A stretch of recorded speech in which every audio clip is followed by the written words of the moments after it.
Norma Neufner, policewoman, attached to the juvenile division. I'm on a call from a very worried mother whose daughter is missing. Her daughter's name is Judy Miller.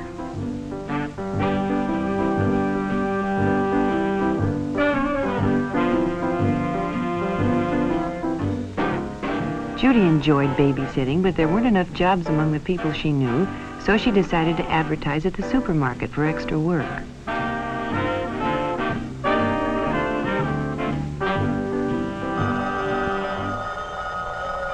Late the following afternoon, the phone rang, and Judy was offered a job for that evening. The man told her he and his wife were going out to dinner and that their regular sitter couldn't make it. Could he pick her up in 15 minutes?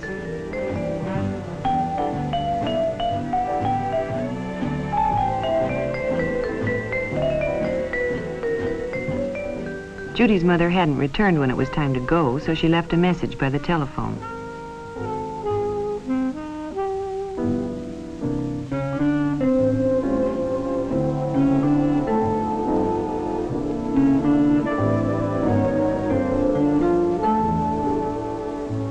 When her mother came home, she found Judy's note and called the number to let Judy know she was home in case she wanted anything.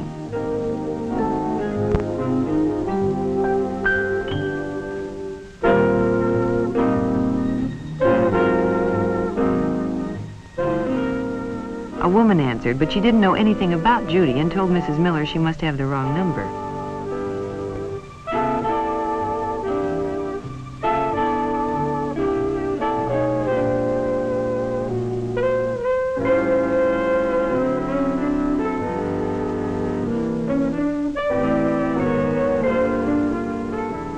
By midnight, Mrs. Miller was really worried. She phoned the police and was transferred to juvenile. I took the necessary information and assured her we'd do everything we could. She'd have to try to be patient and wait. The waiting lasted almost a week. Then the report came in. Judy's body had been found on a lonely desert road. The most difficult part of my job is bringing bad news to parents. You can never find the right words to tell a mother her daughter has been murdered. Judy hadn't done anything wrong, she'd only been careless. Careless about whom she'd trusted.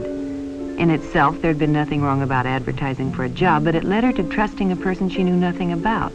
A mentally sick person who used her innocent ad as an introduction to his act of violence. Being safe is often no more than applying good judgment in everyday life. One night while Barbara was babysitting, the doorbell rang. She didn't open the door, but called and asked who it was. A stranger said his car had broken down and could he use the phone. Barbara was very polite, but she told him she was babysitting and expecting a call from her parents. However, she was sure the next-door neighbors were home and perhaps he could use their phone. The stranger thanked her and left. Now, Barbara had been polite and helpful, but she hadn't taken any chances, and when her father called, she was safe.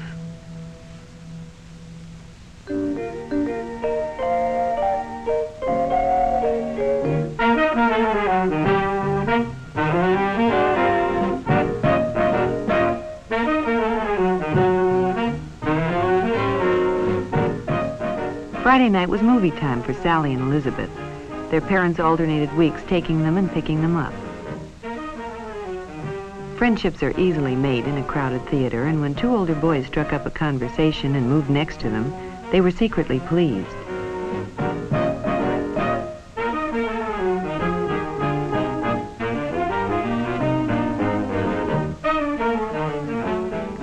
At intermission, Sally found it flattering to have her friends see her in the company of older boys, and when they asked if they could take the girls home, she was all for it. She asked Elizabeth to call her folks and tell them that they could ride with a friend's parents. Elizabeth was tempted, but decided it wouldn't be right, and Sally was disappointed.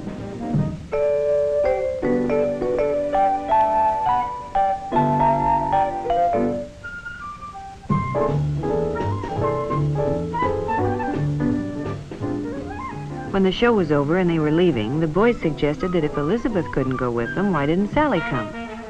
Sally thought it was a great idea and asked Elizabeth to tell her folks that her parents had picked her up. Elizabeth didn't like the idea, but Sally insisted. So, Elizabeth left alone.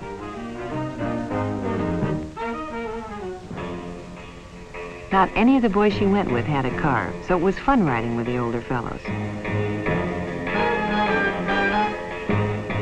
But when they drove right past her house, she became concerned.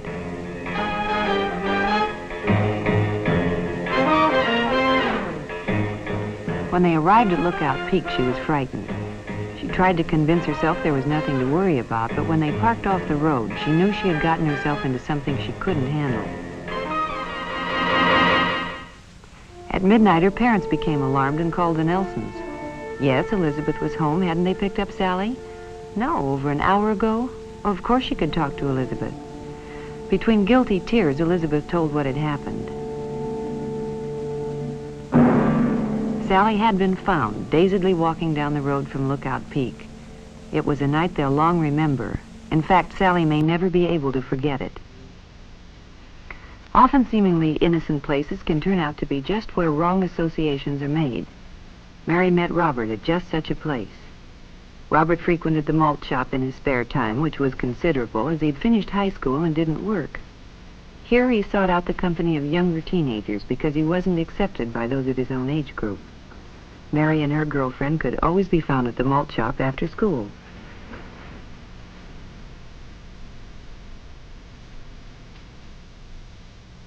Mary had seen Robert before and thought he was very good looking, so she was naturally flattered when he singled her out and struck up a friendly conversation. He was fun to talk to, and they discussed everything from cars to movie stars. When he offered her a ride home, she was only too happy to accept.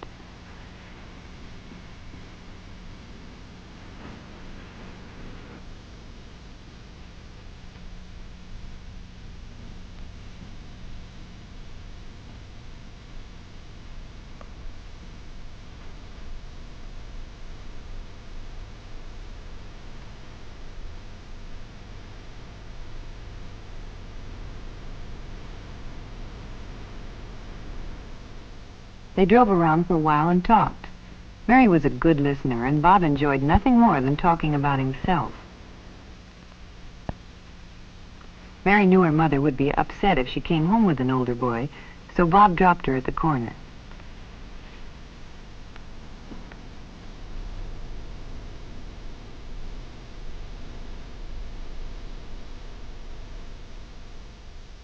After that, they saw a good deal of each other.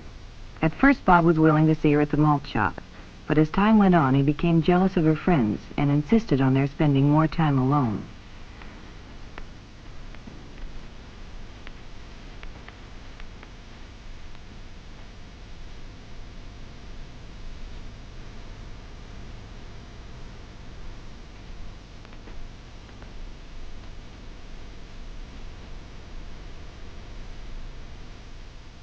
They began to go to secluded places, and their relationship became more intimate.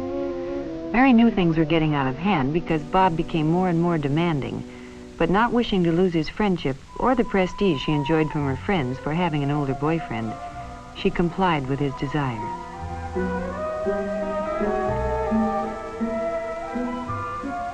Then Mary found she was in trouble and had to tell her parents. But now it was too late for advice, and Mary had to be taken out of school and placed under the guidance of juvenile authorities. Unfortunately, Mary's story is not an unusual one. Too many young girls are flattered by the attention of older boys and don't realize until too late that these boys, who cannot compete in their own age group, are often not well adjusted and will demand too much in a relationship with a younger girl. You see, it's often the things that are done without thinking that get young people into trouble. Trying to move too quickly into a world of grown-ups with a young person's faith often cause heartache and disaster.